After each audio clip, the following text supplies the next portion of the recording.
19.3 deals with questions on notice from Council Plant, Vehicles and Equipment from Councillor Charles.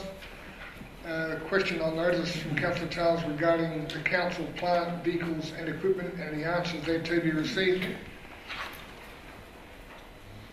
Councillor Charles, you have to move that way? I am, thank you. And whilst doing so, would you want it seconded first? You can talk. Thank you. Okay, I see I'll go and answer the question one, and question one was quite benign. It was just how many registrable vehicles does City Victor Harbour have in its fleet, including plants and equipment? The answer is quite straightforward. Thank you very much, Graham. It's 49 items of plant and equipment for road use, and then there are other utilities, trucks, prime movers and so on. And then there's other things which could be in fact registered but they're not because they're not taken on the road. And then I asked yet another benign question, and I have been told the next three questions, I should say, have been declared to be improper. And I find this very, very difficult to understand, Mr Mayor, so can you please explain to me why the next question, question two, has been seen to be improper. I've set these questions for the agenda so that all councillors and public can be made aware of the answers at one time, as opposed to me perhaps going in and knocking on the CEO's door or some other person's door for this information. Mr Mayor, how can you call this question improper given that we provide the information to the Australian Tax Office of the number of employees we have to pay fringe benefit tax to? I'm not asking for anybody's personal details, I'm asking for the details of the operation of the council. How can you view this as improper? The public have a right to know. Will you now tell me the answer? Why are you hiding this information from the people of Victor Harbour? I don't consider it as hiding. As you may well be aware, that council does not have any jurisdiction with any staff information, and all those 2, 3 and 4 all deal with staff packages, etc., which is not appropriate for that to be released. Taxation Office get them, but it's not appropriate for council to have them. Thank you. Thank you. I'll leave it at that then for now. I think I've made my point, and I guess I can look at the register sometime in the next week or so. Thank you very much. Thank you. Oh, sorry, thank you. So you're happy to move question one to be answered? Well, that's the only question that's been answered. I just don't understand why the others are improper. Your explanation hasn't been very convincing. You know, to ask whether the fuel is included in the package, surely. Does this concern anybody? We're not asking for anybody's specific name, and you know, I've got a bunch of other questions here. Are council employees required to leave their council vehicles at the council depot? Perhaps we're going... Do they take them on holidays? Yeah, just on question one, Councillor Marshall, yeah.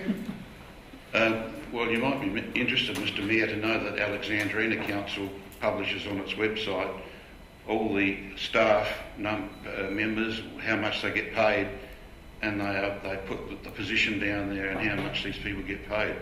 I fail to see what is wrong when Councillor Charles asks how many cars we've got in the fleet, and you know how many of those are getting free petrol and how many of those are parts of someone's packages. You're not mentioning anyone's names. I believe this is just legitimate public interest questions. I believe that elected members have a right to know this. The public have a right to know this. The tendency for this council to want to keep as much stuff in confidence as they can doesn't impress the community. There's stuff that everyone should know. It's not going to compromise any staff members' employment. You know, I mean, I've seen other councils supply this information without any issues at all. I asked some questions the other day. Sent an email asking for 4 questions, and I have to say I was ignored for 3 emails, and then I got a blistering response from Mr Mayor accusing me of being a troublemaker. This is when I asked 3 or 4 legitimate questions in a polite way, and I didn't get an answer. And it seems to be becoming the norm that elected members are not allowed to ask questions and not allowed to know information which should be freely available to the community. So I think this is just getting a bit out of hand, and if this is going to be the way that everything's done from now on, you don't have any right to know about this councillor, you don't have any right to know about that councillor. Well, I'm sorry, this is becoming almost like a Stalinist regime here. Thank you. Looking for a seconder for the 19.3, number 1.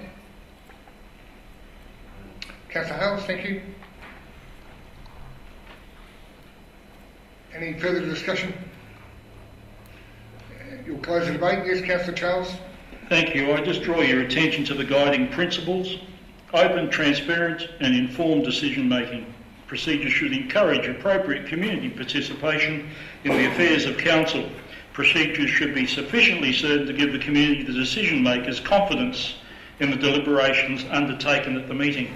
What we tend to do here is keep some things which are, as I said before, quite benign and nothing of themselves, and we create a whole lot of doubt and suspicion by doing what we've just done tonight.